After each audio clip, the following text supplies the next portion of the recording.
नारायणाय परिपूर्णगुणार्णवाय विश्वोदयस्थितिलयोन्नियतिप्रदाय ज्ञानप्रदाय विबुधासुरसौख्यदुःख सत्कारणाय वितताय नमो नमस्ते। अभ्रमं भंगरहितं अजडं विमलं सदा आनन्दतीर्थमतुलं भजे तापत्रयापहम्। भवति यदनुभावादेडमु कोऽपि वाग्मी जडमतिरपि जन्तुर्जायते प्राज्ञमौलिः। सकल वचनसेतो देवता भारती च भारती सा मम वचसे निधत्तां सन्निधिं मानसे च। अस्मद्गुरुसमारम्भां टीकाकृत्पादमध्यगां श्रीमदाचार्यपर्यन्तां वन्दे गुरुपरम्परां। विद्यायां विबुधाचार्यं वेदज्ञानाब्धिचन्दिरं दुर्मतध्वान्तमार्ताण्डं सत्यध्यानमुनिं भजे। 50 वर्षपर्यन्तं सततं रामपूजकः श्री सत्यप्रमोदगुरुराट् भासतां नो हृदम्बरे। बन्धुस्त्वं गुरुरिष्टदैवतमिति तत्पादपङ्केरुहं प्राप्तं मां परिपालयेति सततं। याचे निबद्धाञ्जलिः चित्तं मद्गुणदोषचिन्तनविधौ नूनं मनां मा कृताः। श्री सत्यात्मगुरो त्वदङ्घ्रियुगलं हित्वा न मे सद्गतिः। यैरहं शुकवत्सम्यक् शिक्षितोऽस्मि कृपालुभिः तान् वन्दे धेनुपाचार्यान् तत्त्वज्ञानार्थसिद्धये।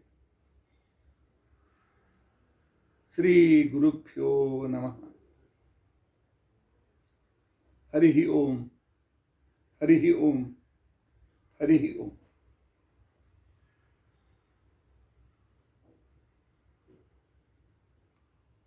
स्वस्तिस्तु अशेषसन्मङ्गलानि सन्तु।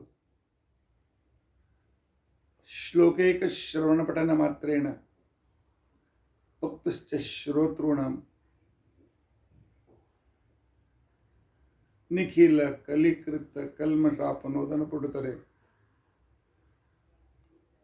धर्माद्यखिल पुरुषार्थ साधनीभूते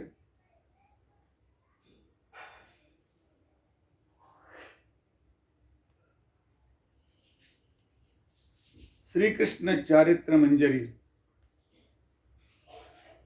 विवरणारंभे सति किंचित पूर्वकथानुवादः। हरिः ओम हरिः ओम हरिः ओम।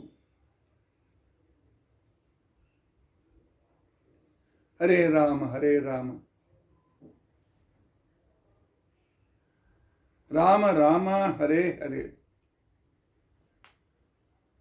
हरे कृष्णा कृष्ण कृष्ण हरे हरे, हरे राम राम राम हरे हरे, हरे कृष्णा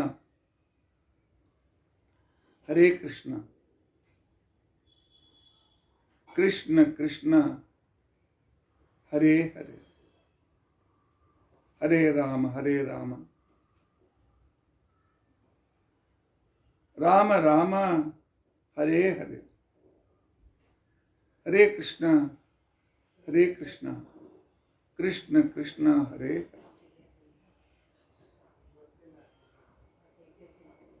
ಹರೇ ರಾಮ ಹರೇ ರಾಮ ರಾಮ ರಾಮ ಹರೇ ಹರೇ ಹರೇ ಕೃಷ್ಣ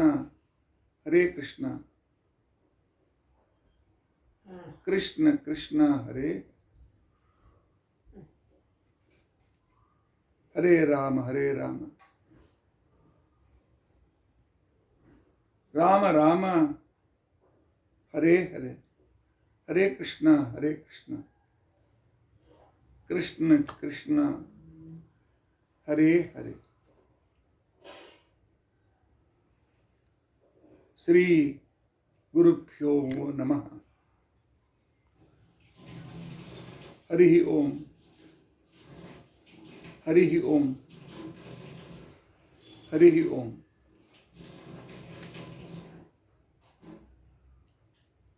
ಈಗ ನಾವು ಶ್ರೀಕೃಷ್ಣ ಚಾರಿತ್ರ ಮಂಜರಿಯ ಕೊನೆಯ ಶ್ಲೋಕ. ಇವತ್ತು ಸಪ್ತಮಿ. ಕೃಷ್ಣ ಚಾರಿತ್ರ ಮಂಜರಿಯ ಮಂಗಲೋತ್ಸವವನ್ನು ನಾವು ಮಾಡ್ತಾ ಇದ್ದೇವೆ.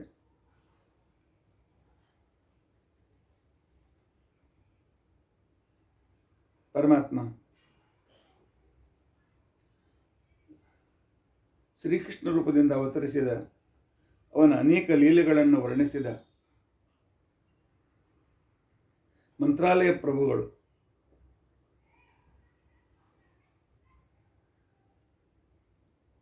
ಶ್ರೀಕೃಷ್ಣ ನಮ್ಮ ಮೇಲೆ ಅನುಗ್ರಹೋನ್ಮುಖನಾಗಲಿ ಅಂತ ಅನ್ನುವ ಒಂದು ಕೊನೆಯ ಶ್ಲೋಕದಲ್ಲಿ ಪ್ರಾರ್ಥನೆ ಮಾಡ್ತಾ ಇದ್ದಾರೆ. ಎಂಥ ಕೃಷ್ಣ ನಮ್ಮ ಮೇಲೆ ಅನುಗ್ರಹ ಮಾಡಲಿ ಅಂತನ್ನೋ ಪ್ರಶ್ನೆಗೆ ಹೇಳ್ತಾರೆ, ರಕ್ಷನ್ ಲೋಕಾನ್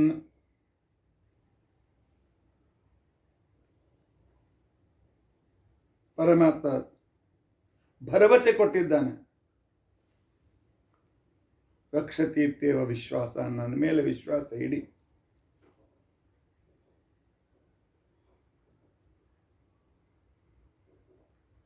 ಪಾಂಡವರ ರಾಜಸೂಯ ಯಾಗದಲ್ಲಿ ಪರಮಾತ್ಮ ಹೇಳಿದ,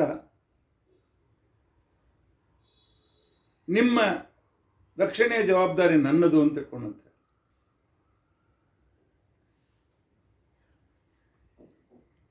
ಪರಮಾತ್ಮ ಮಾತು ಕೊಟ್ಟ, ಆದರೆ ಯಾರು ರಕ್ಷಣೆ ಪಡಿತಾ ಇದ್ದಾರಲ್ಲ ಅವರೊಂದು ಯೋಗ್ಯತೆ ಬೇಕಲ್ಲ, ಪರೀಕ್ಷೆ ಮಾಡ್ತಾನೆ ಪರಮಾತ್ಮ. ಇವರನ್ನು ನನ್ನನ್ನು ಎಷ್ಟು ನಂಬಿದ್ದಾರೆ,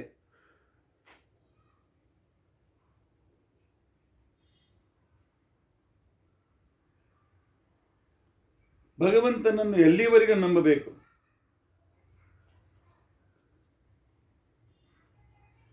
ಸ್ವಲ್ಪ ಏನಾದರೂ ಮನೆಯಲ್ಲಿ ಯಾರಿಗೂ ಜ್ವರ ಬಂತು ಅಥವಾ ಮಕ್ಕಳು ಫೇಲ್ ಆದರು, ಎಲ್ಲಿ ದೇವರು ಎಲ್ಲಿ ದಿಂಡ್ರು, ಇಷ್ಟೆಲ್ಲ ಮಾಡಿದ್ರು ದೇವ್ರು ಕೇಳಂಗೆ ಇಲ್ಲ, ಬಿಡಂಗಿಲ್ಲ. ದೇವ್ರು ನಮ್ಮ ಕಡೆ ನೋಡಂಗೇ ಇಲ್ಲ, ತಕರಾರು ಚಾಲು ಮಾಡ್ತೀವಿ, ಅಲ್ಲೇ ಫೇಲ್ ಆಗ್ತೀವಿ. ಪರಮಾತ್ಮ ಕಷ್ಟಗಳನ್ನು ಕೊಡ್ತಾನೆ. ನೋಡೋಣ ಇವರು ನನ್ನನ್ನು ಎಷ್ಟು ನಂಬಿದ್ದಾರೆ ಅಂತ ತಿಳ್ಕೊಂಡಂತೆ.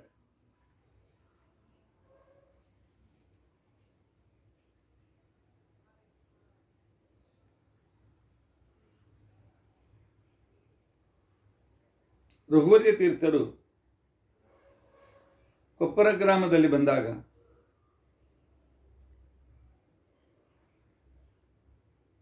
ಅಲ್ಲಿಯ ಅನೇಕ ಹಳ್ಳಿಗಳ ಒಬ್ಬರು ರಾಜ ಕೊಪ್ಪರದಲ್ಲಿರ್ತಾ ಇದ್ದ. ಅವನಿಗೂ ಕೂಡ ಮಠದಿಂದ ರಾಯಸ ಹೋಗಿತ್ತು, ಬಂದು ಭೇಟಿಯಾಗಬೇಕು ಅಂತ ತಿಳ್ಕೊಂಡಂತೇಳಿ. ರಾಜ ಸ್ವಾಮಿಗಳು ಬರ್ತಾರೆ. ಒಂದು ದಿವಸ ರಾಜ್ಮಹಲ್ನಲ್ಲಿ ಅವರ ಭಿಕ್ಷೆಯನ್ನು ಮಾಡಿಸೋಣ, ವಿಜೃಂಭಣೆಯಿಂದ ಅನುಗ್ರಹ ಪಡೆಯೋಣ ಅಂತ ಹೇಳಿ ಮನಸ್ಸಿನಲ್ಲಿ ವಿಚಾರ ಮಾಡಿದ್ದ. ಇಂದಿನ ದಿವಸ ಸ್ವಾಮಿಗಳು ಬಂದರು, ವಿಜೃಂಭಣೆಯಿಂದ ಮೆರವಣಿಗೆ ಆಯಿತು. ಆನೆ ಅಂಬಾರಿಯಲ್ಲಿ ಅವರನ್ನು ಕೂಡಿಸಿ ಮೆರವಣಿಗೆ ಮಾಡಿಸಿದ್ದ ರಾಜ.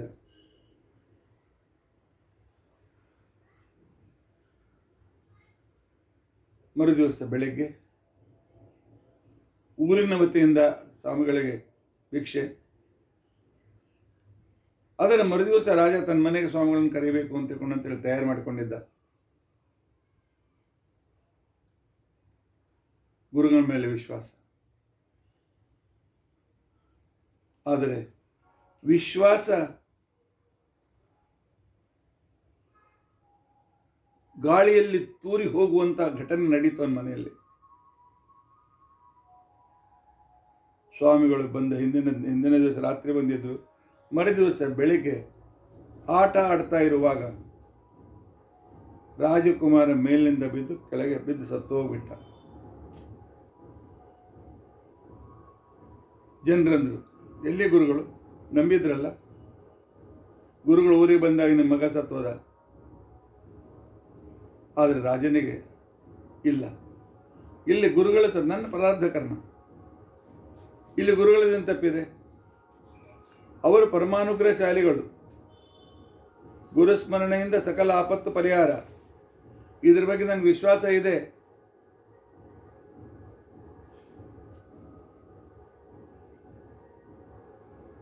ಅಷ್ಟಲ್ಲಿ ಮಠದಿಂದ ಪತ್ರ ಬಂತು. ದಿವಾನರು ತಂದು ಕೊಟ್ಟಿದ್ದಾರೆ. ರಾಜ, ಸ್ವಾಮಿಗಳು ಸಂಕಲ್ಪಕ್ಕೋಸ್ಕರ ನಿನ್ನನ್ನು ಕರೀತಾ ಇದ್ದಾರೆ, ಪೂಜೆಗೆ ಬರಬೇಕು ಅಂಥೇಳಿ. ರಾಜನಿಗೆ ಅಳಬೇಕು ನಗಬೇಕು ಗೊತ್ತಾಗಲಿಲ್ಲ. ಮನೆಯಲ್ಲಿ ಮಗ ಸತ್ತು ಬಿದ್ದಿದ್ದಾನೆ. ಸ್ವಾಮಿಗಳು ಈಗ ಒಂದು ಸಂಕಲ್ಪ ಮಾಡು ಅಂತ ಹೇಳ್ತಾ ಇದ್ದಾರೆ. ರಾಜ ಪತ್ರ ಬರೆದು ಕಳಿಸಿದ. ರಾಜ ಯಾವುದೋ ಒಂದು ಕಾರ್ಯದಿಂದ ಈಗ ಬರುವ ಅವಸ್ಥೆಯಲ್ಲಿ ಇಲ್ಲ. ಒಂದು 5-6 ತಾಸು ಆದ ನಂತರ ಅವನು ಬರಬಹುದು. ಸ್ವಾಮಿಗಳು ತಮ್ಮ ಕಾರ್ಯವನ್ನು ಮುಂದುವರಿಸಬೇಕು ಅಂತ ಹೇಳ್ಕೊಂಡು ಆ ಸುದ್ದಿಯನ್ನು ತೆಗೆದುಕೊಂಡು ರಾಜ ಮಂತ್ರಿ ಹೋಗಿ ಸ್ವಾಮಿಗಳಿಗೆ ಪತ್ರ ಮುಟ್ಟಿಸಿದ್ದಾನೆ. ಪಾಠ ಹೇಳುತ್ತಿದ್ದ ಸ್ವಾಮಿಗಳು ನೋಡಿದರು. ತ್ರಿಕಾಲಜ್ಞಾನಿಗಳು ನಕ್ಕರು. ಪರಮಾತ್ಮ, ಇವತ್ತು ನನ್ನ ವಿಶ್ವಾಸದ ಪರೀಕ್ಷೆಯ ನೀನು ತೆಗೆದುಕೊಳ್ತೀಯ? ರಾಮ, ನಿನ್ನ ಮೇಲಿನ ನನ್ನ ವಿಶ್ವಾಸ ಎಂದಿಗೂ ಸ್ವಲ್ಪವೂ ಕೂಡ ಅಲ್ಲಿ ಆಗೋದಿಲ್ಲ ಅಂತ ಹೇಳಿ ದಿವಾಣರನ್ನ ಕರೆದರು. ರಾಜನಿಗೆ ಹೋಗಿ ಹೇಳಿ, ಹೇಗಿದ್ದಿ ಹಾಗೆ ಈ ಕ್ಷಣಕ್ಕೆ ಬರಬೇಕು, ಯಾವ ವಿಚಾರವನ್ನು ಮಾಡಬಾರ್ದು ಅಂತ ಆಜ್ಞೆಯನ್ನು ಹೇಳಿ ಕಳಿಸಿದರು. ಕೇಳಿ ರಾಜ ಆದದ್ದಾಗಲಿ ಅಂತ ತಿಳ್ಕೊಂಡು ಅಂತೇಳಿ ಬಂದ. ದೂರದಲ್ಲಿ ನಿಂತ. ದುಃಖ ತಡೆದುಕೊಳ್ಳಿಕ್ಕಾಗಲಿಲ್ಲ. ಮನೆಯಲ್ಲಿ ಮಗನ ಕಳೆಯವರ, ಇಲ್ಲಿ ಗುರುಗಳು ಸಂಕಲ್ಪ ಕರೆದಿದ್ದಾರೆ. ಗುರುಗಳನ್ನು ನೋಡಿದ ಕ್ಷಣಕ್ಕೇನೆ ಮರೆತು ನಾನು ಹೇಗಿದ್ದೇನೆ, ಮೈಲಿಗೆ ಇದೆ ಎಲ್ಲ ಮರೆತುಬಿಟ್ಟು ಹೋಗಿ ಅವ್ರ ಗಟ್ಟಿಯಾಗಿ ಕಾಲಿಡದ. ಸ್ವಾಮಿ, ನಿಮ್ಮ ಆಜ್ಞೆ ಬಂದಿದ್ದೇನೆ, ಆದರೆ ನನಗೆ ತಿರುಗಿ ಹೋಗ್ಲಿಕ್ಕೆ ಅವಕಾಶ ಕೊಡಿ. 5-6 ಗಂಟೆ ಆದಮೇಲೆ ಬರ್ತೇನೆ. ಯಾಕೇನಾಯ್ತು? ಸ್ವಾಮಿ, ನಾಳೆ ನಿನ್ನ ಮನೆಯಲ್ಲಿ ಭಿಕ್ಷೆಯಲ್ಲಿ ನಾನು ಆಮಂತ್ರಣ ಕೊಡೋದು ಬೇಡ ನೀನು ನನಗೆ. ಸ್ವಾಮಿ, ಮನೆಯಲ್ಲಿ ಭಿಕ್ಷೆ ಮಾಡಿಸಬಾರದು ಅಂತಲ್ಲ. ಇವತ್ತು ಬೆಳಗ್ಗೆ ನನ್ನ ಮಗ ಮೃತನಾಗಿದ್ದಾನೆ. ಅಂತ್ಯ ಸಂಸ್ಕಾರ ತಯಾರಿ ನಡೆದಿದೆ. ಅದೆಲ್ಲ ಮುಗಿಸಿ ಒಂದು 2-3 ತಾಸು ಆದಮೇಲೆ ತಮ್ಮ ಸೇವೆಗೆ ಬರ್ತೀನಿ ತಾವು ಹೇಳಿದಾಗೆ ಕೇಳ್ತೇನೆ. ಸ್ವಾಮಿಗಳು, ಸುಳ್ಳು ಹೇಳ್ತೀಯ? ಮಲಗಿದ ಮಗನನ್ನು ಸತ್ತು ಹೋಗಿದ್ದಾನೆ ಅಂತಂತೀಯ? ಎಷ್ಟು ದಡ್ಡ ಇದ್ದೀವ ರಾಜ? ರಾಜನಿಗೆ ನಗಬೇಕು ಅಳಬೇಕು ಗೊತ್ತಾಗಲಿಲ್ಲ. ಸ್ವಾಮಿ, ನಿಮ್ಮನ್ನು ಕರಿಬಾರ್ದು ಅಂತ ನನ್ನ ಮಗ ಸತ್ತೋಗಿದೆ ಅನ್ನೋ ಸುಳ್ಳು ಹೇಳ. 5-6 ಜನ ರಾಜವೈದ್ಯರು ಎಲ್ಲರೂ ಸೇರಿ ನಿರ್ಣಯ ಮಾಡಿದ್ದಾರೆ ಅವನು ಈ ಶರೀರದಲ್ಲಿ ಇಲ್ಲ ಅಂತ ತಿಳ್ಕೊಂಡಂತೆ. ಸ್ವಾಮಿಗಳ ಮುಖ ಗಂಭೀರವಾಯಿತು. ಹೇಳಿದರು, ರಾಜ, ಈ ಊರಿಗೆ ರಾಮದೇವರು ಬಂದಿದ್ದಾರೆ. ರಾಮದೇವರು ಯಾರು ಇರ್ತಾರೆ ಅಲ್ಲಿ ರಾಮರಾಜ್ಯ ಇರ್ತಾರೆ. ರಾಮರಾಜ್ಯದಲ್ಲಿ ಅಪಮೃತ್ಯು ಆಗೋದಿಲ್ಲ. ರಾಮರಾಜ್ಯದಲ್ಲಿ ಹಿರಿಯರ ಎದುರಿಗೆ ಕಿರಿಯರು ಹೋಗೋದಿಲ್ಲ. ನಿನ್ನ ಮಲಗಿದ ಮಗನನ್ನು ಕರ್ಕೊಂಡು ಬಾ, ನಾನು ನೋಡ್ತೇನೆ. ರಾಜ ಹೇಳಿದ, ಸ್ವಾಮಿ, ಈಗಲೇ ನಾನು ಮೇಲ್ಗೆಯನ್ನು ನಿಮಗೆ ಮುಟ್ಟಿ ಮೇಲ್ಗೆ ಮಾಡಿದ್ದೇನೆ. ನೀವೇನು ಪ್ರಾಯಶ್ಚಿತ್ತ ಮಾಡ್ಕೋತಿರೋ ಶುದ್ಧಿಗೋಸ್ಕರ ಗೊತ್ತಿಲ್ಲ. ಸನ್ಯಾಸಿಗಳು ಮೃತ ಶರೀರ ನೋಡಬಾರ್ದು ಅಂತ ನಿಯಮ ಇದೆ. ನಿಮ್ಮ ನಿಯಮ ನಾನು ಯಾಕೆ ಕೆಡಿಸ್ಲಿ?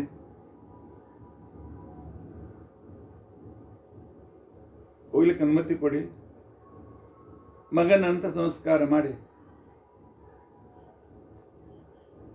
ಮೇಲಿಗೆ ಕಳೆದ ಮೇಲೆ ನಾನು ವಾಪಸ್ ಬರ್ತೇನೆ, ತಮ್ಮ ಪರಮ ಸೇವೆಯನ್ನು ಮಾಡ್ತೇನೆ ಅಂತ ತಿಳ್ಕೊಂಡು ಸ್ವಾಮಿಗಳು ಹೇಳಿದ್ರು, ಕರೆದುಕೊಂಡು ಬಾ ಅಂತಂದಿದ್ದೇನೆ, ಕರೆದುಕೊಂಡು ಬಾ.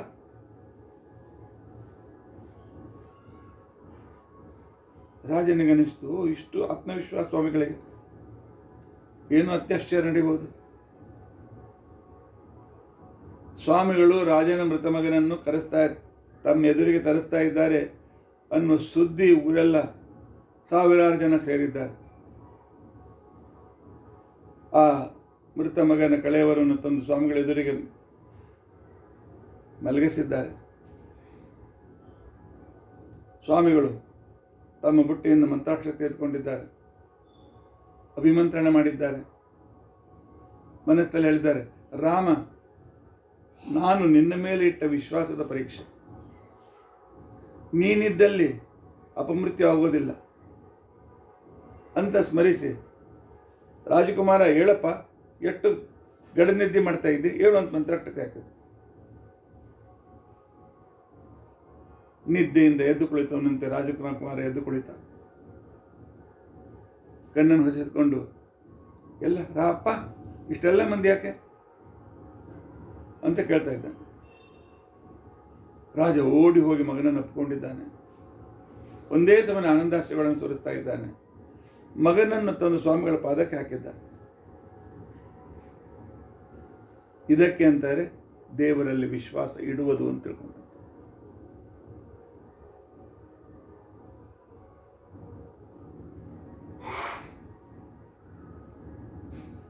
ಹಿಂದಕ್ಕೆ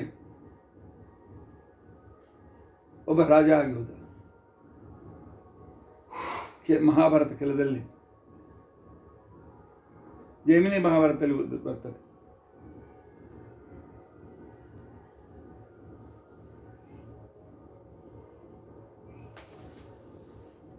ರುಕ್ಮಾಂಗದ ಅಂತ ಹೇಳ್ಕೊಂಡಂತೆ.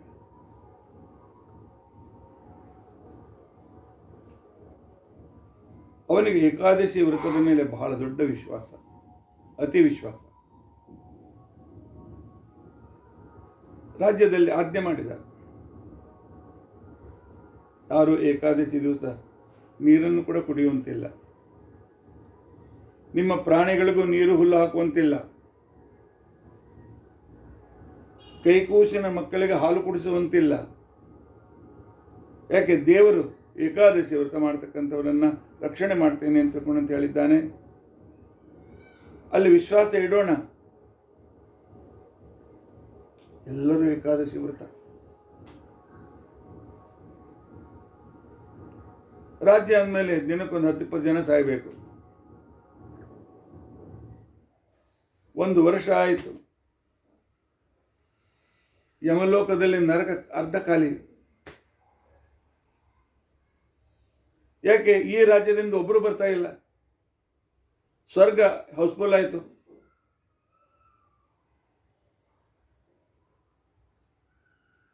ಆ ಕಾಲದಲ್ಲಿ ಯಮಧರ್ಮರಾಜ ಇಂದ್ರ ವಿಚಾರ ಮಾಡಿದರೆ ಹೀಗೆ ಕಾಯ್ತು. ರುಕ್ಮಾಂಗದನ ಏಕಾದಶಿ ಮಹಿಮೆ ಗೊತ್ತಾಯಿತು. ಆಗ ಅವನನ್ನು ಪರೀಕ್ಷಿಸಬೇಕು ಅಂತ ತಿಳ್ಕೊಂಡು ಅಂತ ಹೇಳಿ ಏಕಾದಶಿ ಬಗ್ಗೆ ಅವನಿಗಿರ್ತಕ್ಕಂಥ ಆ ಒಂದು ವಿಶ್ವಾಸ, ಆ ಏಕಾದಶಿ ಭಗವಂತನ ದಿವಸ, ಅದು ಆ ಪರಮಾತ್ಮನ ಮೇಲಿದ್ದು ವಿಶ್ವಾಸ ಪರೀಕ್ಷಿಸಬೇಕು ಅಂತ ತಿಳ್ಕೊಂಡು ಅಂತ ಹೇಳಿ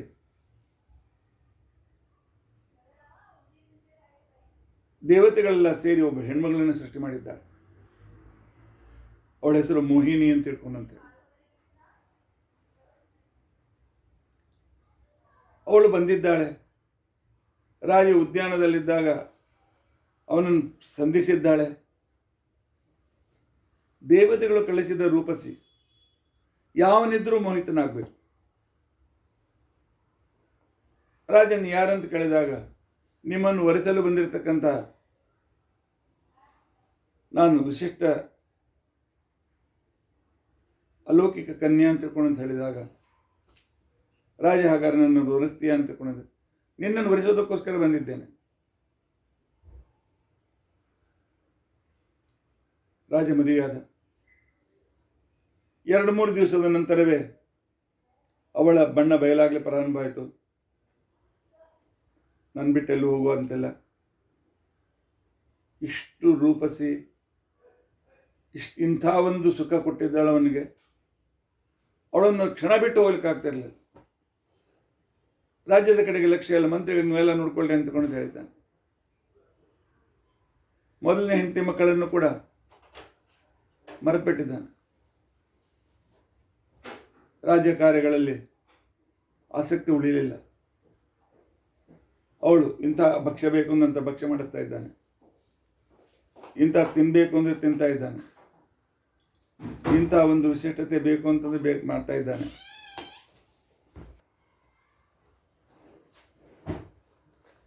ದಶಮಿ ಬಂತು.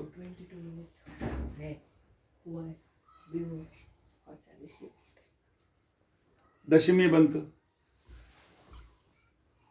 ದಶಮಿ ತಿಥಿಯ ಸಂದರ್ಭ.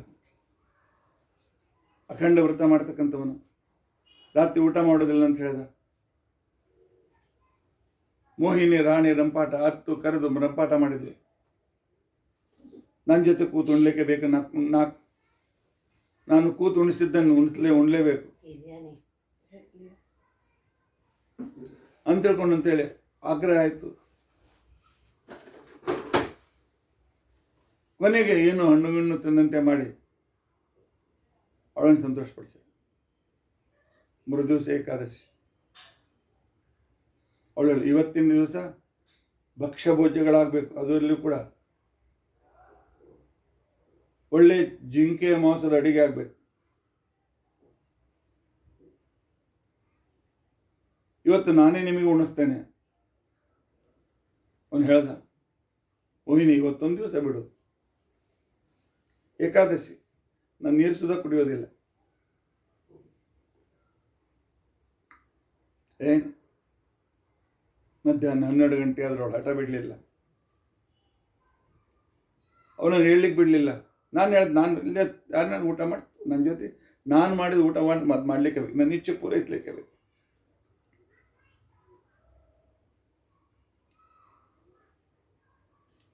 ಬಹಳ ಆಗ್ರಹ ಮಾಡಿದ, ಅತ್ತ ಕರೆದ, ಸಿಟ್ಟು ತೋರಿಸಿದ. ಏನಾಯಿತು?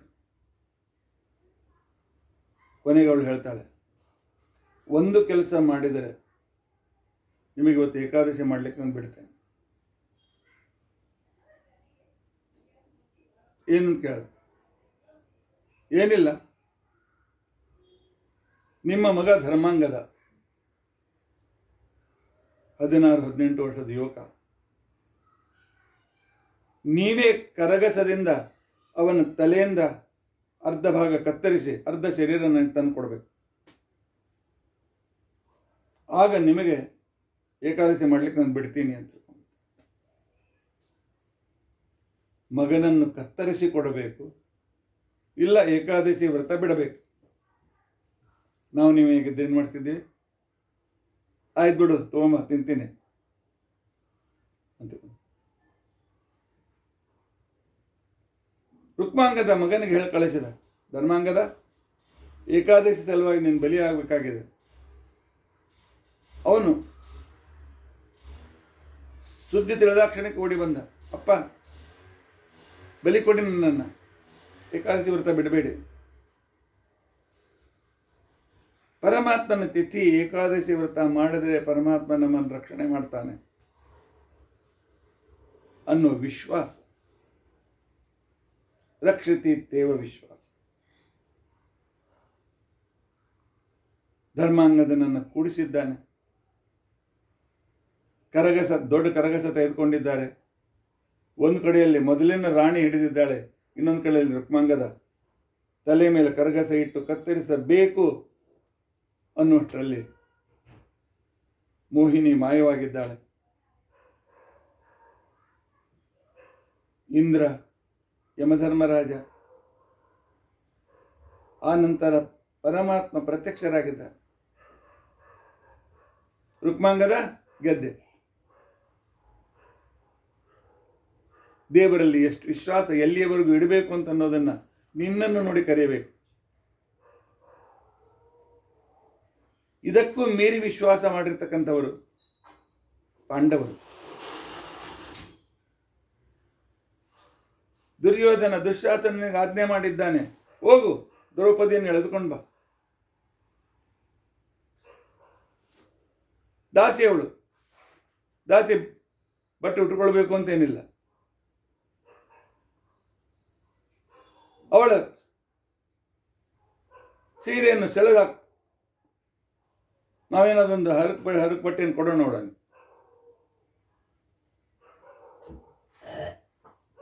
ದ್ರೌಪದಿಯ ವಸ್ತ್ರಾಹರಣ,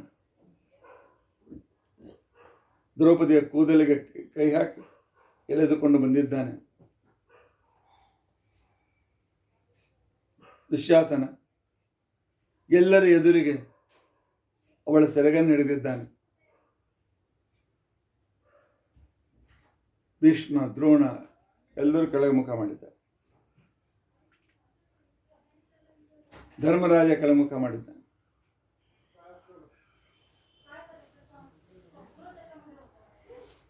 ಭೀಮ ನೋಡ್ತಾ ಇದ್ದಾನೆ. ಸೆಳೆಯಲು ಪ್ರಾರಂಭಿಸಿದ ದುಶ್ಯಾಸನ.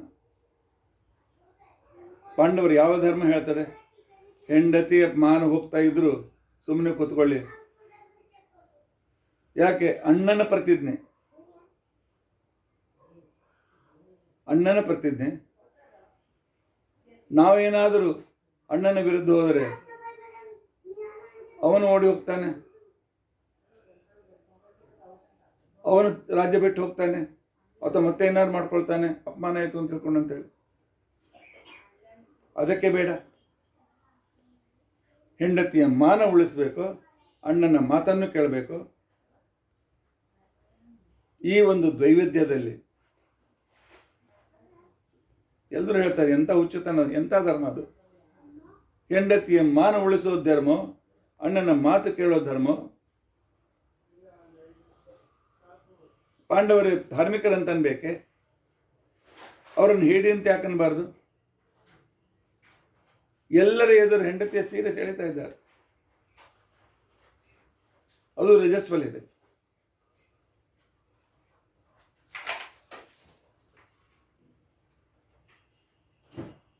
ಈ ಸಂದರ್ಭಕ್ಕೆ ಯಾವ ವ್ಯಾಖ್ಯಾನಕಾರರು ಉತ್ತರ ಕೊಡಲಿಲ್ಲ. ನಮಗೂ ಯಾಕೆ ಪಾಂಡವರು ಸುಮ್ಮನೆ ಕೂತ್ಕೊಂಡ್ರು ಗೊತ್ತಾಗೋದಿಲ್ಲ ಅಂತ ಹೇಳಿದ್ದಾರೆ.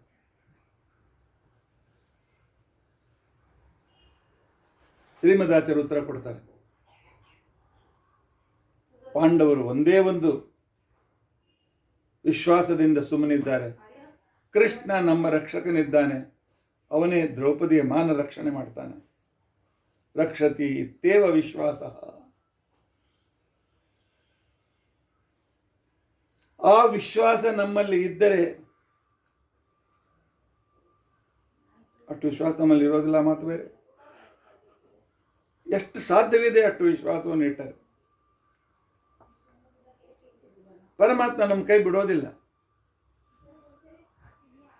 ನಿಮ್ಮ ಜೀವನದಲ್ಲಿ ಎಷ್ಟೋ ಸಲ ದೇವರು ಪ್ರಾರ್ಥನೆ ಮಾಡಿಕೊಂಡಾಗ ಮಿರಾಕಲ್ ನಡೆದದ್ದಿದೆ ನಿಮ್ಮ ಜೀವನದಲ್ಲಿ.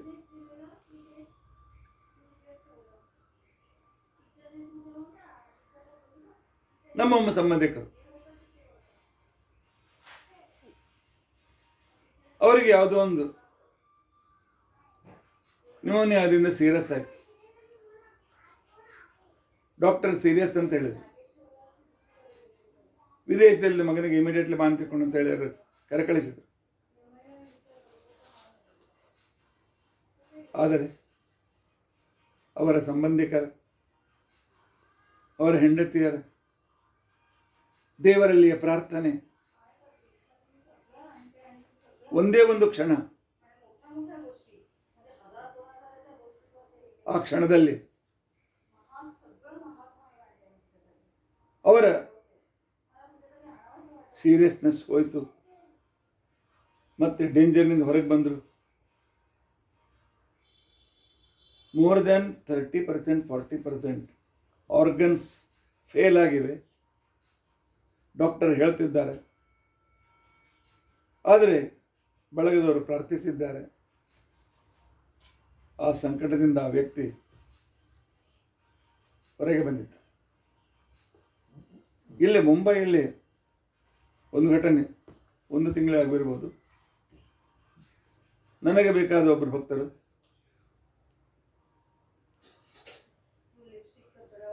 ಆಗ ನಮ್ಮ ರಘುತ್ತಮ ತೀರ್ಥರ ಮರಾಠಿ ಅನುವಾದದ ಪ್ರಿಂಟ್ ಆ್ಯಂಡ್ ಯಾರ್ಯಾವುದು ಪ್ರೂಫ್ ಕರೆಕ್ಷನ್ ನಡೆದಿತ್ತು. ಅದರಲ್ಲಿ ಅವರು ಕೂಡ ಭಾಗವಹಿಸಿದವರು. ಅವರ ಬಳಗದ ಒಬ್ಬರು ಡಾಕ್ಟರ್ ಸೀರಿಯಸ್ ಅಂತ ಹೇಳಿ ಕಳಿಸಿದ್ದಾರೆ. ಹಾರ್ಟ್ ಕೆಲಸ ಮಾಡ್ತಾ ಇಲ್ಲ, ಒಂದು 4-5% ಇರಬೇಕು ಅಂತ ತಿಳ್ಕೊಂಡಂತ ಹೇಳಿ ಎಲ್ಲ ಬಳಗದವರು ಓಡಿ ಹೋಗಿದ್ದಾರೆ. ಹಾರ್ಟ್ ಕೆಲಸ ನಿಲ್ಲಿಸಿದೆ, ಇನ್ನೇನು ಡೆಡ್ ಅಂತ ತಿಳ್ಕೊಂಡಂತೇಳಿ ಅಲ್ಲಷ್ಟೇ ಡಾಕ್ಟರ್ ಇನ್ನೊಮ್ಮೆ ಸ್ವಲ್ಪ ಶಾಕ್ ಕೊಟ್ಟು ನೋಡೋಣ ಅಂತ ತಿಳ್ಕೊಂಡು ಮೈಲ್ಡ್ ಶಾಕ್ ಕೊಟ್ಟರೆ ಹಾರ್ಟ್ ಸ್ಟಾರ್ಟ್ ಆಯಿತು. ಆ ಮನುಷ್ಯರು ಉಳಿದ ಇನ್ನೇನು 1 ಸೆಕೆಂಡ್, ಇನ್ನೊಂದು ಮಿನಿಟ್ ಡಾಕ್ಟರ್ ಡೆಡ್ ಅಂತ ತಿಳ್ಕೊಂಡು ಅಂತ ಹೇಳೋದು ಮಾಡು. ದೇವರೇ ಮಾಡಿದ ಪ್ರಾರ್ಥನೆ ವ್ಯರ್ಥ ಹೋಗುವುದಿಲ್ಲ. ಪಾಂಡವರ ವಿಶ್ವಾಸ ಆಗಿತ್ತು. ರಕ್ಷನ್ ಲೋಕಾನ್ ಅಂಥ ವಿಶ್ವಾಸ ಇಟ್ಟಿರ್ತಕ್ಕಂಥ, ನಂಬಿ ಕೆಟ್ಟವರಿಲ್ಲವೋ ನಂಬದೆ ಕೆಟ್ಟರೆ ಕೆಡಲಿ ಅಂತ ತಿಳ್ಕೊಂಡು ಅಂತೇಳಿ ವಿಶ್ವಾಸವನ್ನು ಇಟ್ಟಿರ್ತಕ್ಕಂಥವರನ್ನು ಪರಮಾತ್ಮ ರಕ್ಷಣೆ ಮಾಡ್ತಾನೆ. ಶ್ರೀಕೃಷ್ಣ ಬರೀ ತಮ್ಮನ್ನು ರಕ್ಷಣೆ ಮಾಡೋದಿಲ್ಲ, ನಿಜ ಜನ ವಯಸ್ಸಾನಂದಕಾರಿ, ತನ್ನ ಭಕ್ತರ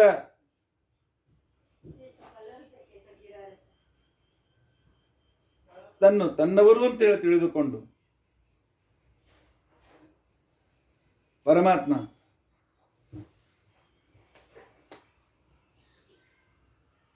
ಲೋಕದಲ್ಲಿ ತಪ್ಪ ಮುಂದೆ ನಿಜ ಜನ ನಯನಾನಂದಕಾರಿ ಅಂತ ಬೇಕು. ಅದು ಪ್ರಿಂಟ್ ಆಗೋ ವಯಸ್ಸಾನಂದಕಾರಿ ಅಂತಾಗಿದೆ. ನಾನು ಹೇಳ್ತಾ ಇದ್ದೆ ನೋಡ್ತಿ ಹೇಗೆ ಏನಂತ, ತನ್ನ ಭಕ್ತರಿಗೆ ಆನಂದಾಶ್ರು ಶುರುವಂತೆ ಮಾಡ್ತಾನೆ. ನಯನಾನಂದಕಾರಿ, ಯಾವಾಗ ಕಡೆಯಿಂದ ಆನಂದಾಶ್ರು ಯಾವಾಗ ಬರ್ತದೆ? ಬಹಳ ಆನಂದ ಆದಾಗ, ಅತಿಶಯ ಆನಂದ ಆದಾಗ. ಅಂತಹ ಅತಿಶಯ ಆನಂದವನ್ನು ಪರಮಾತ್ಮ ಕೊಡ್ತಾನೆ. ನಿರಸ್ತಾವದ್ಯ, ಕೃಷ್ಣನ ಜೀವನದಲ್ಲಿ ಒಂದು ದೋಷವೂ ಇಲ್ಲ. ಆದರೆ ಒಂದು ದೋಷವೂ ಕೃಷ್ಣನಲ್ಲಿ ಇಲ್ಲ ಅಂತ ತಿಳ್ಕೊಂಡಂತೇಳಿ ತಿಳಿದುಕೊಳ್ಳಬೇಕಾಗಿದ್ದರೆ ಆಚಾರ್ಯ ತಾತ್ಪರ್ಯನೇ ಓದಬೇಕು. ಇಲ್ಲದೆ ಇದ್ರೆ ಕೃಷ್ಣನ ಬಗ್ಗೆ 100 ಸಂಶಯ ಪಡ್ತೇವೆ ನಾವು.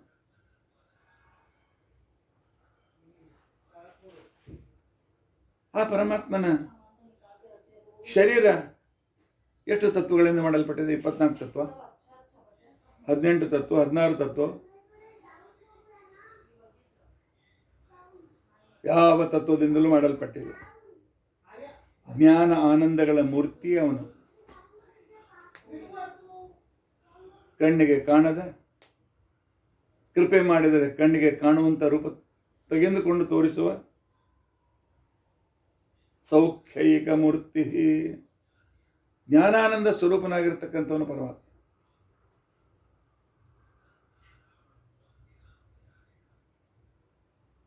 ಈ ಜ್ಞಾನಾನಂದ ಸ್ವರೂಪ ಅಂದ್ರೆ ಹೇಗಪ್ಪ? ಕಾಲು ಜ್ಞಾನ ಜ್ಞಾನಾನಂದ, ಕೈಯು ಜ್ಞಾನಾನಂದ, ಬೆರಳು ಜ್ಞಾನಾನಂದ, ಇದಾಗ್ರಿ ಸಾಧ್ಯ?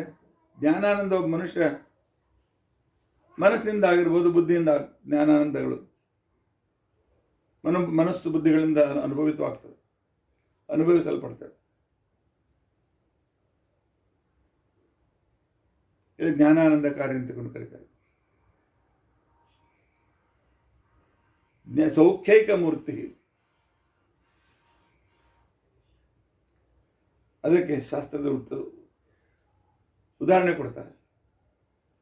ಸಂಕ್ರಮಣದ ಕಾಲದಲ್ಲಿ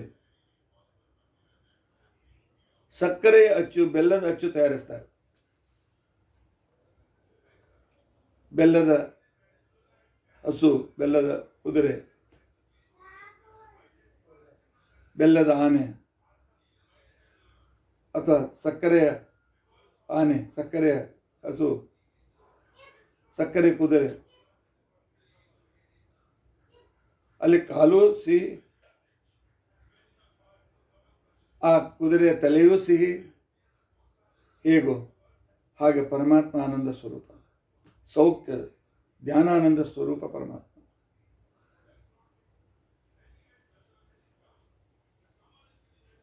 ಇಂತಹ ಶ್ರೀಕೃಷ್ಣನನ್ನು ದೇವತೆಗಳು ದಿನಾಲು ಸುರತರ ಕಸುಮೈಹಿ ದೇವಲೋಕದ ಹೂಗಳಿಂದ, ಪಾರಿಜಾತ, ಸಾಂತಾನಕ, ದೇವಲೋಕದ ಕಮಲಗಳು, ತಾವರೆಗಳು ಇತ್ಯಾದಿಗಳಿಂದ ಯಾವಾಗಲೂ ಕೃಷ್ಣನ ಮೇಲೆ ಪುಷ್ಪವೃಷ್ಟಿಯನ್ನು ಮಾಡ್ತಾ ಇರ್ತಾರೆ.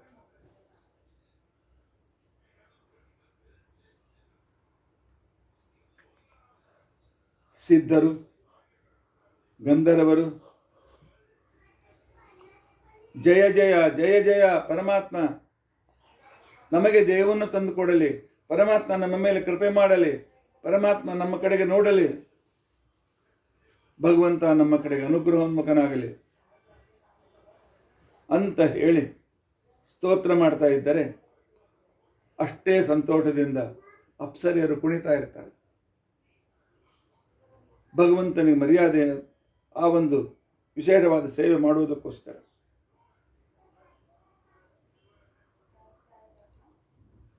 ಇಂತಹ ಕೃಷ್ಣ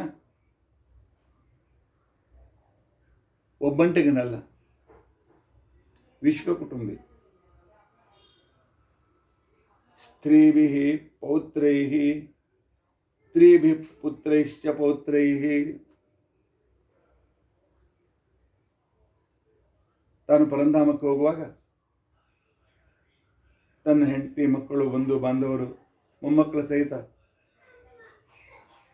ತಾನು ಉತ್ತಮ ಗತಿಗೆ ಹೋಗಿದ್ದಾನೆ, ತನ್ನ ವೈಕುಂಠಕ್ಕೆ ಹೋಗಿದ್ದಾನೆ.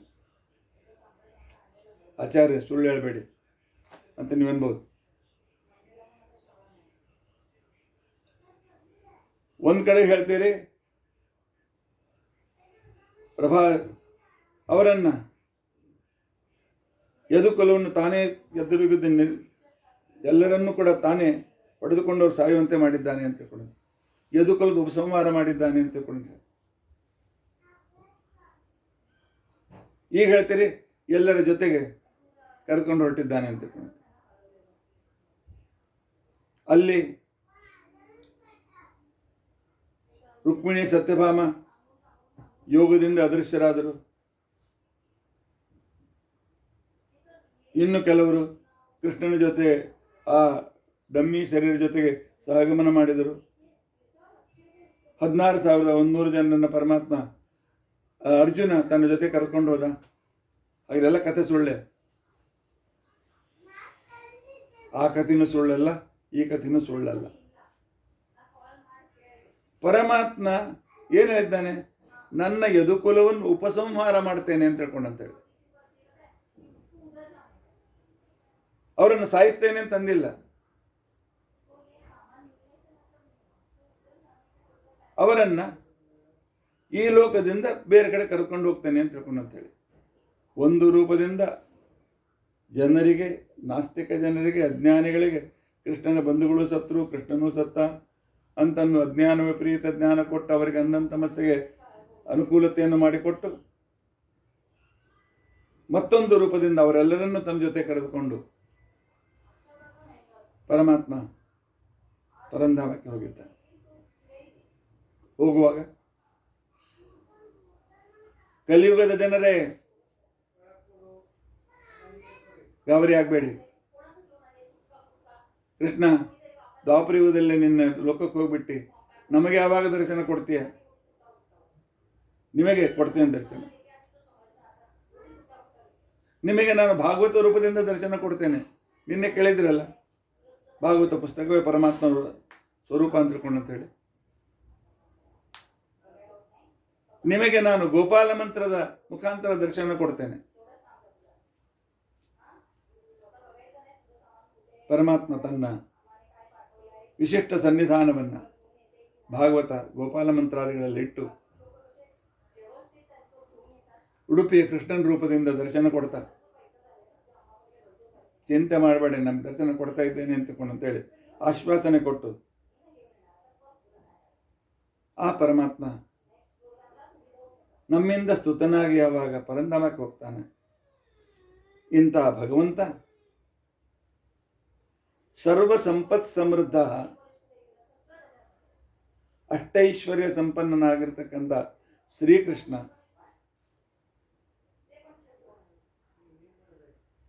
ನಮ್ಮ ಮೇಲೆ ಅನುಗ್ರಹೋನ್ಮುಖನಾಗಲಿ, ಅವನು ಜಯಶಾಗಲಿ ಅಂತ ಹೇಳಿ ರಾಘವೇಂದ್ರ ಸ್ವಾಮಿಗಳು ಪ್ರಾರ್ಥನೆ ಮಾಡ್ಕೊಳ್ತಾ ಇದ್ದಾರೆ. ಪರಮಾತ್ಮನನ್ನ ಅಷ್ಟೈಶ್ವರ್ಯ ಸಂಪನ್ನನಾದ ಪರಮಾತ್ಮ ಅಂತ ಹೇಳಿ ರಾಘವೇಂದ್ರ ಸ್ವಾಮಿಗಳವರು ಅನಂತ ಐಶ್ವರ್ಯ ಅವನಿಗೆ. ಆದರೆ ಮಾನವರ ದೃಷ್ಟಿಯಿಂದ ಅಷ್ಟೈಶ್ವರ್ಯ ಸಂಪನ್ನನು ಆದ ಪರಮಾತ್ಮ ನಮ್ಮ ಮೇಲೆ ಅನುಗ್ರಹೋನ್ಮುಖನಾಗಲಿ, ನಮ್ಮ ಮೇಲೆ ಅನುಗ್ರಹ ಮಾಡಲಿ ಅಂತ ತಿಳ್ಕೊಂಡು ಅಂತೇಳಿ ಪ್ರಾರ್ಥನೆ ಮಾಡಿಕೊಂಡಿದ್ದಾರೆ. ಯಾಕೆ ಗೊತ್ತೇ? ಈ ಕೃಷ್ಣ ಚಾರಿತ್ರ ಮಂಜರಿ ಅನ್ನ ಯಾರು ಶ್ರವಣ ಮಾಡ್ತಾರೆ, ಈ ಶ್ರೀಕೃಷ್ಣ ಚಾರಿತ್ರ ಮಂಜರಿಯನ್ನು ಯಾರು ಹೇಳ್ತಾರೆ, ಶ್ರವಣ ಮಾಡ್ತಾರೆ, ಅವರಿಗೆ ಅಷ್ಟ ಐಶ್ವರ್ಯಗಳು ಪ್ರಾಪ್ತವಾಗ್ತವೆ. 8 ತರಹದ ಸಂಪತ್ತು ಅವರಿಗೆ ಸಿಗ್ತದೆ. ಯಾವುದಪ್ಪ 8 ತರಹದ ಸಂಪತ್ತು? ಯಾಕೆ ನಮ್ಮಲ್ಲಿ ಹೇಳ್ತಾರೆ, ಅಷ್ಟೈಶ್ವರ್ಯಯುಕ್ತನಾದ ಅಷ್ಟೈಶ್ವರ್ಯ ನಿನಗೆ ಪ್ರಾಪ್ತವಾಗಲಿ, ಹಿರಿಯರ ಆಶೀರ್ವಾದ ಕೊಡ್ತಾರೆ. ಆದರೆ ಹಿರಿಯರಿಗೂ ಕಲು ಗೊತ್ತಿದೆ ಎಲ್ಲೋ ಆಶೀರ್ವಾದ ತಗೊಳ್ಕೋತೇವೆ ಅಂತ ಏನೂ ಗೊತ್ತಿರೋದಿಲ್ಲ. ಅಷ್ಟೈಶ್ವರ್ಯ ಅಂತಂದರೆ ಪರಮಾತ್ಮನ ಅನುಗ್ರಹದಿಂದ ಧನ, ಧಾನ್ಯ, ವಸ್ತ್ರ, ವಾಹನ, ಸಂತಾನ, ಬಂಧುಗಳು, ಭೃತ್ಯರು, ದಾಸಿಯರು, ಇಷ್ಟು ರೀತಿಯಿಂದ ಸಮೃದ್ಧಿ ಅವನಿಗೆ ಸಿಗ್ತದೆ. ಹಣಕ್ಕೆ ಕಡಿಮೆ ಇರೋದಿಲ್ಲ, ಊಟಕ್ಕೆ ಕಡಿಮೆ ಬೀಳೋದಿಲ್ಲ. ಆ ನಂತರ ಮನೆಯಲ್ಲಿ ಪರಮಾತ್ಮನಲ್ಲಿ ವಿಶ್ವಾಸ ಹೆಚ್ಚಾಗ್ತದೆ. ವಾಹನ ಮನೆಯಲ್ಲಿ ದ್ವಿಚಕ್ರ, ಚತುರ್ಚಕ್ರ, 2 ವೀಲರ್, 4 ವೀಲರ್, ಮನೆಯಲ್ಲಿ ಒಳ್ಳೆ ಮನೆ ತುಂಬ ಮಕ್ಕಳು, ಎಲ್ಲ ಕಾರ್ಯಗಳಲ್ಲಿ ಜಯ. ಆ ನಂತರ ಒಳ್ಳೆಯ ಜ್ಞಾನ, ಶಾಸ್ತ್ರಜ್ಞಾನ, ಭಗವಂತನ ಪ್ರಾಪ್ತಿಗೆ ಅಪರೋಕ್ಷ ಜ್ಞಾನಕ್ಕೆ ಬೇಕಾಗಿರ್ತಕ್ಕಂಥ ಜ್ಞಾನ. ಆ ನಂತರ ಪರಮಾತ್ಮ ಅನುಗ್ರಹ ರೂಪವಾಗಿರ್ತಕ್ಕಂತಹ ಮುಕ್ತಿಯು ಕೂಡ ಪ್ರಾಪ್ತಿಯಾಗ್ತದೆ.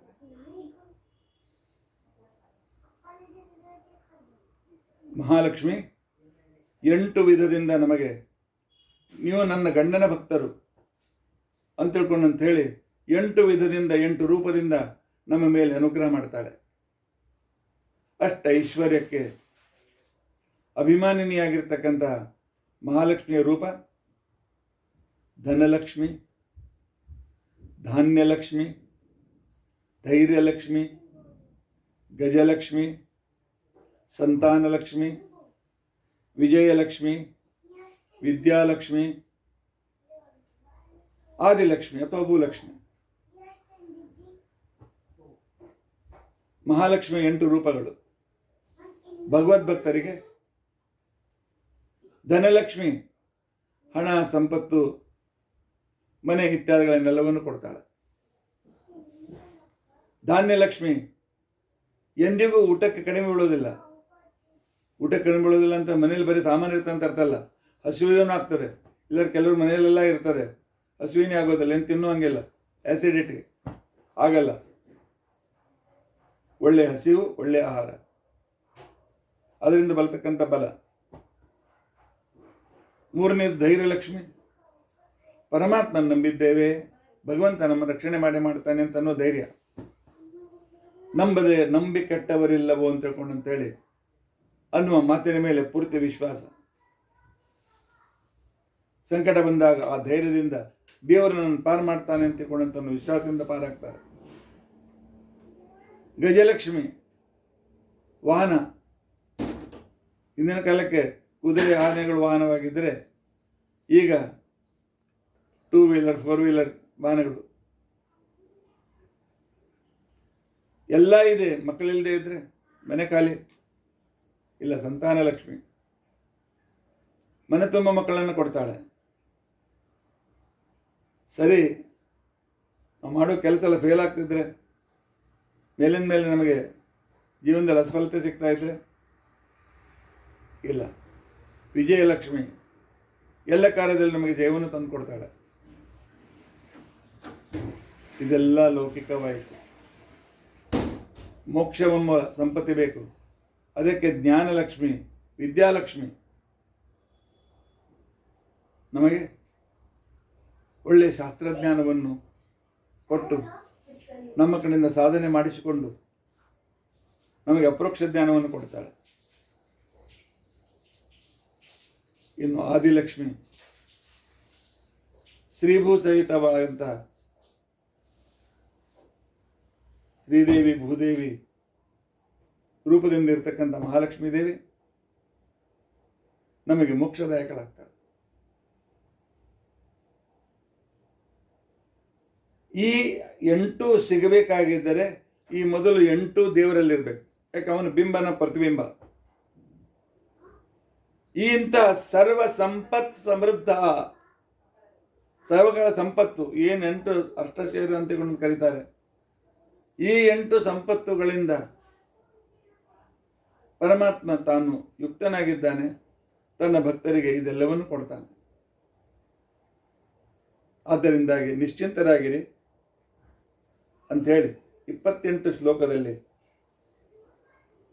ಶ್ರೀಕೃಷ್ಣನ ಅದ್ಭುತವಾಗಿರ್ತಕ್ಕಂಥ ಮಹಿಮೆಗಳನ್ನು ನಾವು ವಿಚಾರ ಮಾಡುವಂತೆ, ತಿಳಿಸುವಂತೆ, ಅರ್ಥ ಮಾಡಿಕೊಳ್ಳುವಂತೆ ಪರಮಾತ್ಮ ರಾಘವೇಂದ್ರ ಸ್ವಾಮಿಗಳವರು ವಿವರಣೆ ಮಾಡಿದ್ದಾರೆ. ಎಂಥ ಅದ್ಭುತ ಕಾವ್ಯಶೈಲಿ, ಎಂಥ ಅದ್ಭುತ ಶಬ್ದ ಸಾಮರ್ಥ್ಯ, ಶಬ್ದ ಸಮೃದ್ಧಿ. ಇಂಥ ರಾಘವೇಂದ್ರ ಸ್ವಾಮಿಗಳು ನಮ್ಮೇಲೆ ಅನುಗ್ರಹ ಮಾಡಲಿ. ಅವರು ನಮ್ಮೇಲೆ ಅನುಗ್ರಹ ಮಾಡ್ತಾ ಕೃಷ್ಣವ್ರು ಹೇಳ್ತಾರೆ, ಕೃಷ್ಣ ನನ್ನ ಮೇಲೆ ಅನುಗ್ರಹ ಮಾಡಿದಂತೆ ನನ್ನ ಭಕ್ತರ ಮೇಲೆ ಅನುಗ್ರಹ ಮಾಡು ಅಂತ ತಿಳ್ಕೊಂಡಂತೇಳಿ. ಆದ್ದರಿಂದನಾಗಿ ನಾವು ರಾಘವೇಂದ್ರ ಸ್ವಾಮಿಗಳ ಅಂತರ್ಗತ ಭಾರತೀಯ ಋಣಮುಖ್ಯ ಪ್ರಾಣ ಅಂತರ್ಗತ ಶ್ರೀಕೃಷ್ಣನಿಗೆ ಶರಣು ಹೋಗೋಣ. ಇಲ್ಲಿಗೆ ಮಧ್ಯ ಮಧ್ಯದಲ್ಲಿ ನಿಂತು ನಿಂತು ನಿಂತು ಬಂದಿರತಕ್ಕಂತಹ ಕೃಷ್ಣ ಚಾರಿತ್ರ ಮಂಜರಿ ಇದನ್ನು ಅಕ್ಷಯಂ ಕರ್ಮಯಸ್ಮಿನ್ ಪರೇ ಸ್ವರ್ಪಿತಂ ಅಂತ ಹೇಳುತ್ತಾ ಪರಮಾತ್ಮನಿಗೆ ಸಮರ್ಪಣೆ ಮಾಡಿದ್ದು ಅಕ್ಷಯವಾಗಿ ಸಿಗ್ತದೆ ಅಂತ ತಿಳ್ಕೊಂಡು ಅಂತೇಳಿ ಈ ಕೃಷ್ಣ ಚಾರಿತ್ರ ಮಂಜರಿಯ ಈ ಪ್ರವಚನ ರೂಪವಾದಂಥ ವಾಂಗ್ಮಯ ಸೇವೆಯನ್ನು ನನ್ನ ವಿದ್ಯಾಗುರುಗಳು ಬಾಹುಲಿ ಗೋಪಾಲಾಚಾರ್ಯರು, ಈಗ ನಮ್ಮೆಲ್ಲರಿಗೂ ಸ್ವರೂಪೋದ್ಧಾರಕ ಗುರುಗಳು ಸತ್ಯಾತ್ಮ ತೀರ್ಥರು, ಅವರ ಅಂತರ್ಗತ ಸಕಲ ಗುರುವಂತರ್ಗತ ಭಾರತೀಯರಣ ಮುಖ್ಯ ಪ್ರಾಣಾಂತರ್ಗತ ಪರಮಾತ್ಮನ ಪಾದಾರವಿಂದಗಳಲ್ಲಿ ಈ ಕೃಷ್ಣ ಚಾರಿತ್ರ ಮಂಜರಿಯ ಸೇವೆಯನ್ನು ಸಮರ್ಪಣೆ ಮಾಡ್ತಾ ಇದ್ದೇನೆ. ಪರಮಾತ್ಮ ಮಾಡಿದವನು ಅವನೇ, ಮಾಡಿಸಿದವನು ಅವನೇ, ಅದರ ಕೀರ್ತಿ ಕೊಟ್ಟವನು ಅವನೇ ಅಂತ ಪರಮಾತ್ಮನಿಗೆ ಶ್ರೀಕೃಷ್ಣ ಅರ್ಪಣಮಸ್ತು. ಶ್ರೀಕೃಷ್ಣ ಅರ್ಪಣಮಸ್ತು. ಅಗ್ರತೋ ನಾರಸಿಂಹಶ್ಚ ಪೃಷ್ಠತೋ ಗೋಪಿನಂದನ ಉಭಯೋ ಪಾರ್ಶ್ವರಾಸ್ತಾಂ ಸಶರೋ ರಾಮಲಕ್ಷ್ಮಣೋ. ಹರೇ ರಾಮ ರಾಮ ರಾಮ ಹರೇ ಹರೇ, ಹರೇ ಕೃಷ್ಣ ಕೃಷ್ಣ ಕೃಷ್ಣ ಹರೇ ಹರೇ. ಅಕ್ಷಯಂ ಕರ್ಮ ಯಸ್ಮಿನ್ ಪರೇ ಸ್ವರ್ಪಿತಂ ಪ್ರಕ್ಷಯಂ ಯಾಂತ್ಯ ದುಃಖಾನಿ ಅನ್ನಾಮತಃ. ಅಕ್ಷರೋ ಯೋಜನ ಸರ್ವದೇವಾಮೃತ ಕುಕ್ಷಿಗಂ ಯಸ್ತ ವಿಶ್ವಂ ಸದಾ ಜಾರಿಕಂ ಪ್ರೀಣಯಾಮೋ ವಾಸುದೇವಂ ದೇವತಾ ಮಂಡಲ ಖಂಡಮಂಡಲಂ. ಶ್ರೀಕೃಷ್ಣಾರ್ಪಣಮಸ್ತು. ಶ್ರೀ